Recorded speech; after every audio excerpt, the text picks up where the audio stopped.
Boa tarde, meninos do oitavo ano. Nós agora vamos iniciar um outro capítulo, tá certo? Que corresponde a uma das maiores histórias que a humanidade foi protagonista, que é a Revolução Francesa, ok? Eu tinha avisado para vocês que durante o oitavo ano, basicamente, é o momento em que a história estuda as revoluções da humanidade, as principais revoluções, não é? Então, vocês viram aí no iniciozinho do livro, ainda com a aula presencial, a Revolução Inglesa, depois concluindo a Revolução Industrial, que a gente concluiu na aula passada, e agora nós vamos ver a Revolução Francesa. É a maior revolução da história, ela que vai trazer grande transformação social e uma influência enorme em relação a outros países que vão se inspirar nessa revolução, ok? Então vamos lá dar início a essa nova jornada, esse novo conteúdo de história. Vocês podem acompanhar no livro aí a partir da página 80. Então, 80 e 83 é essa primeira parte deste capítulo.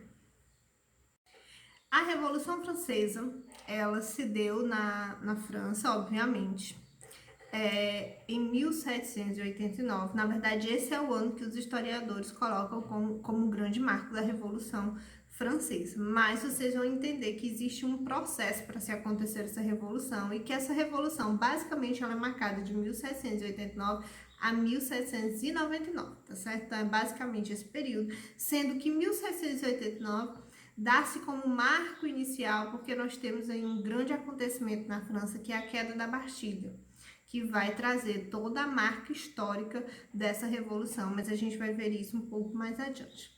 A princípio, eu quero que vocês entendam que a Revolução Francesa nada mais foi do que a quebra do antigo regime na França. O que era o antigo regime na França? O antigo regime era o rei governando de forma absolutista. Então, a França, a Inglaterra não era o caso aqui, porque já tinha acontecido a Revolução Inglesa, então já era uma monarquia parlamentarista. Mas outros países da Europa viviam sob esse regime, que era o regime monarquista absolutista. Então, o antigo regime é caracterizado assim. E o que aconteceu na França? Uma revolta, uma revolução que vai trazer à França uma república. Então, essa revolução ela ganha grandes proporções e ela vai influenciar em outros países, tá certo? Então, como eu já falei para vocês, o antigo regime era a característica da monarquia absolutista, que na verdade era o que existia em toda a Europa naquela época, tá certo? Século XVIII. Então, o que eu tenho aí? Uma realidade da Europa de uma forma geral, né? Especificamente na França, no caso. Esse regime antigo, o antigo regime, mas a economia estava pautada nas ações, nas questões mercantilistas, e a gente sabe disso, desde o século XV, século XVI, quando se iniciam as grandes navegações, a transição aí da Idade Média para a Idade Moderna, nós vamos entrar nesse período que economicamente vai ser caracterizado como mercantilismo, que uma das principais características do mercantilismo é justamente o acúmulo de metais preciosos, e isso veio muito a partir das consequências das grandes navegações, né? De países colonizarem outros países, colônias. Então, nós temos essa característica, todas as relações comerciais, elas estavam nas mãos do rei, o rei manipulava tudo, tanto que, por exemplo, em relação à cobrança de impostos, alguns grupos da sociedade eram privilegiados e não pagavam impostos, nós vamos ver isso depois, os nobres, por exemplo, não pagavam impostos na França. E todas essas relações, tudo isso era determinado pelo rei. E por último, veio a questão do direito divino. Na França se tinha um rei, que era o rei Luís XVI na época, quando acontece a Revolução. O rei Luís XVI, ele se achava, ele era adepto da teoria do direito divino, que dizia o seguinte: o rei é rei por vontade de Deus. Existe na verdade, Deus que está ali concedendo o direito daquele rei mandar em tudo e em todos. É como se ele fosse o principal representante de Deus aqui na Terra. Isso era o que acreditavam alguns monarcas da Europa, principalmente o rei da França. A questão da teoria do direito divino. Na França, nós temos aí algumas mudanças na sociedade que estavam acontecendo e que vão influenciar diretamente na questão da revolução. né? Então vamos ver um pouquinho qual era a realidade exatamente da França. A França ela tinha uma sociedade extremamente hierarquizada e ainda por cima estamental. Então vamos dizer o que é isso. A França era dividida em grupos sociais, né? E esses grupos sociais eles não se modificavam ao longo do tempo. Por exemplo, vocês vão ver que a divisão da França naquela época era uma divisão simples. Se dividiam basicamente em 3 grupos: clero, nobreza e população em geral, não é? O clero vai ser chamado de primeiro estado, nobreza segundo estado e a população terceiro estado. Pois é, a sociedade estamental quer dizer que a pessoa que nascia pobre, ela ia morrer pobre, porque na sociedade em si, a sociedade não daria condições para esse grupo, para essas pessoas migrarem para um outro grupo social, entendeu? Então, quem nascia nobre ia morrer nobre, quem nascia pobre ia morrer pobre. Não existia essa migração de um grupo social para outro, porque a configuração da sociedade não permitia isso, infelizmente. Mas naquela época começaram a surgir a influência dos filósofos iluministas. Então vamos lembrar, o iluminismo ele tem o seu apogeu na França. Muitos teóricos iluministas vão abrir várias portas em relação a questões de liberdade, principalmente, de razão. E aí é onde vai ter uma crítica direta ao absolutismo. Os filósofos iluministas vão criticar o absolutismo. Por quê? Porque o rei manda em tudo e em todos, é uma monarquia absolutista, e os filósofos iluministas vão contrariar esse antigo regime e dizer que as pessoas precisam ter liberdade em todos os sentidos da palavra. E foi dentro dessa realidade, desse contexto, em que acontece a Revolução Francesa, né? Todas essas questões favoreceram a Revolução Francesa porque as camadas populares, aquelas pessoas que não tinham privilégios, que na verdade trabalhavam para sustentar as outras camadas sociais, elas vão acabar se revoltando. Existe aí uma classe que vai se sobrepor nessa revolução, que é a burguesia, e que vai comandar toda essa revolução. Alguns historiadores vão dizer que a Revolução Francesa, na verdade, é uma revolução burguesa, porque são principalmente os burgueses que vão iniciar e dar força nessa revolução. Aí vocês veem uma imagem que representa basicamente as 3 classes sociais. Então, esse velho, cansado, sem forças, que está aí levantando essas 2 personalidades, esse senhor representa o terceiro estado, que é a maioria da população, que eram os camponeses, os burgueses, os profissionais, liberais, que trabalhavam muito e que pagavam impostos para o rei. Nobreza e rei e clero estavam sendo sustentados por toda essa classe social. Na linha do tempo de história, que eu costumo sempre falar isso nas aulas presenciais e sempre costumo lembrar vocês sobre isso, a gente traça aquela linha do tempo e a gente vai pautando alguns marcos históricos que me fazem passar de um período para outro. Por exemplo, Idade Antiga para a Idade Média para a Idade Moderna. Pois é, aqui a Revolução Francesa é exatamente o marco que os historiadores consideram como significativo da passagem da Idade Moderna para a Idade Contemporânea. Então, ainda já temos um ponto muito importante em relação à Revolução Francesa, para que vocês tenham ideia da proporção do que foi a Revolução Francesa, não só para a França, mas para todos os outros países que se inspiraram nessa revolução, tá certo? Aí nós vemos algumas causas, né? Os antecedentes. 80% da população vivia na zona rural, sobrevivendo da agricultura. Embora fosse um país extremamente importante da Europa, renomados na Europa, os franceses, mas eles tinham uma mentalidade ainda um pouco medieval. Era uma economia totalmente agrária. Existiam poucas indústrias na França, como eu disse para vocês, os ingleses foram os pioneiros na Revolução Industrial, então ainda estava começando a acontecer essa industrialização na França, mas muito gradativamente, muito devagar ainda. Então a população, na verdade, ela vivia na zona rural e esses impostos eram pagos diretamente ao rei.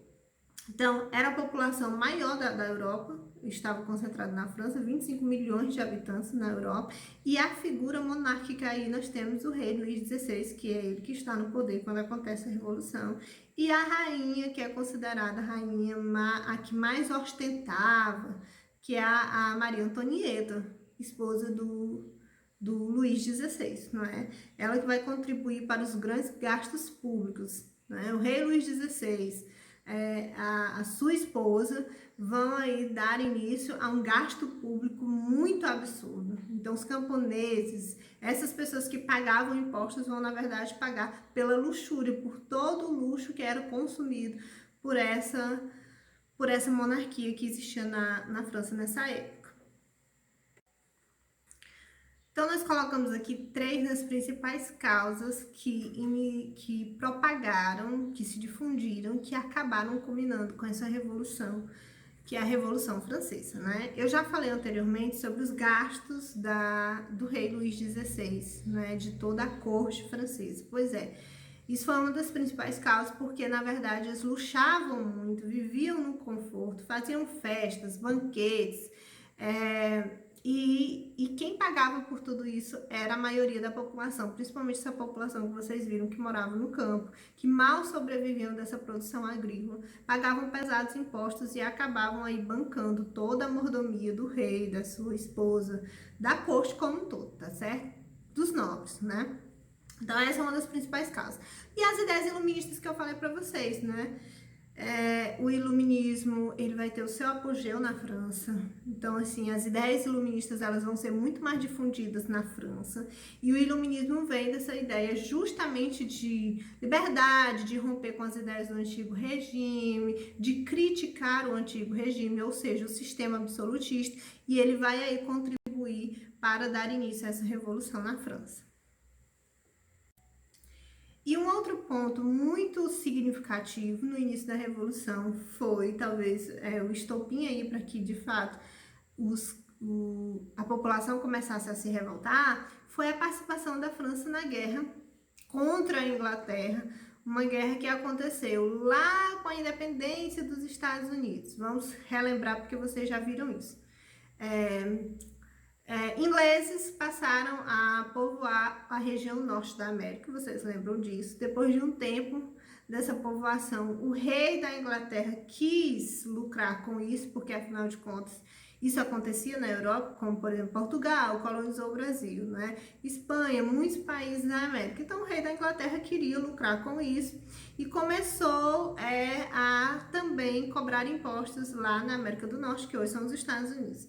Então, assim, nesse processo de briga contra os colonos da América do Norte, dos colonos da América do Norte contra os ingleses, a coroa inglesa, a França se mete nisso, ajudando os norte-americanos, né, os Estados Unidos, do lado dos Estados Unidos, vamos assim dizer, para que no futuro ela pudesse lucrar com isso, porque ela queria manter relação comercial também com os Estados Unidos. Então, assim, pensando nisso, ela entra nessa guerra ajudando os colonos norte-americanos. Só que isso vai contrair gastos e mais gastos na França. E como tirar dinheiro para uma guerra? Aumentando os impostos da população. Então, isso vai desagradar a população e vai fazer com que essa população sofra cada vez mais. E essa população vai ser levada naturalmente, pela sua indignação, a essa revolução. Pois bem, nós temos aí a divisão social da França naquela época, não é? Nós vamos chamar de estados, eles se dividiam em estados, primeiro estado, segundo estado e terceiro estado. E a gente vai ver a discrepância tanto em relação ao número de habitantes por cada estado, como em relação aos privilégios que alguns estados possuíam. O primeiro estado é o clero. Então, quando eu falo clero aqui, a gente tem que fazer referência à Igreja Católica, tá? Embora o protestantismo já tenha iniciado, já tivesse acontecido a Reforma Protestante, por exemplo, a Inglaterra, né, vivia essa mesclagem de religiões, lá não imperava o catolicismo mais, mas a França era um país extremamente católico. Então, o clero ficava ali ocupando o primeiro estado, a nobreza, o segundo estado, e o terceiro estado, que era a maioria da população, 97% da população, era toda a massa de camponeses, de burgueses, de profissionais liberais, aquele proletariado que estava começando a trabalhar nas fábricas que estavam dando início na França. Então, é toda essa população. Né? Então, tirando nobreza e clero, todo o resto era o terceiro estado. E era esse terceiro estado que pagava os impostos para sustentar o primeiro e o segundo estado. Inspirado pelas últimas transformações, principalmente pelas ideias iluministas, esse terceiro estado passa a contestar essa desigualdade social, principalmente em relação a quem pagava impostos, que no caso só era o terceiro estado. Por que o terceiro estado tinha que sustentar clero e nobreza? Porque os nobres, além de ricos, grandes proprietários de terra, de serem a cúpula ali do rei, de fazerem parte das decisões políticas, ainda por cima eram sustentados pela maioria da população, que vivia, na verdade, que só conseguia sobreviver com a sua produção agrícola. Então, as ideias iluministas influenciaram e o terceiro estado passa a contestar, mas como eu disse para vocês, principalmente um grupo que pertencia ao terceiro estado, que é a burguesia. Por isso que a Revolução Francesa, a princípio, ela vai ser uma revolução muito mais burguesa, né? As camadas mais pobres, sim, participam dessa revolução ativamente, mas esses ideais eram ideais burgueses, tá? Então, assim, nós tivemos alguns pontos que favoreceram essa contestação, né? Esse vigor revolucionário, que foi, por exemplo, uma crise agrícola.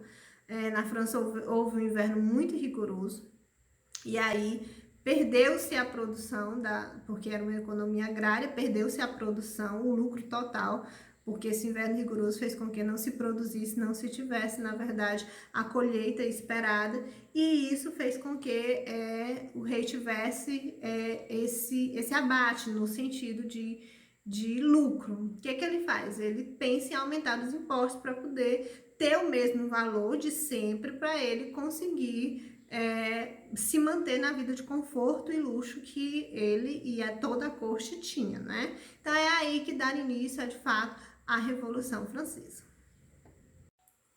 Então, lembrar que essa primeira parte vai falar basicamente sobre os precedentes dessa Revolução Industrial, acentuar as questões de conceito em relação ao antigo regime, mercantilismo, o movimento iluminista que vai influenciar e principalmente destacar essa divisão social da França, entendermos como era a França socialmente, como que ela estava dividida e o que é que isso vai acabar rompendo com uma revolução, que é a maior revolução da história. Então, por isso que eu repeti aí o slide, para que você fique bem claro essa questão da divisão do terceiro estado, que corresponde a 97% da população, e os privilegiados nesse âmbito social é clero e nobreza, certo? Nós vamos finalizar aqui essa primeira parte e vamos para o segundo vídeo, falando sobre todo o início dessa Revolução Francesa.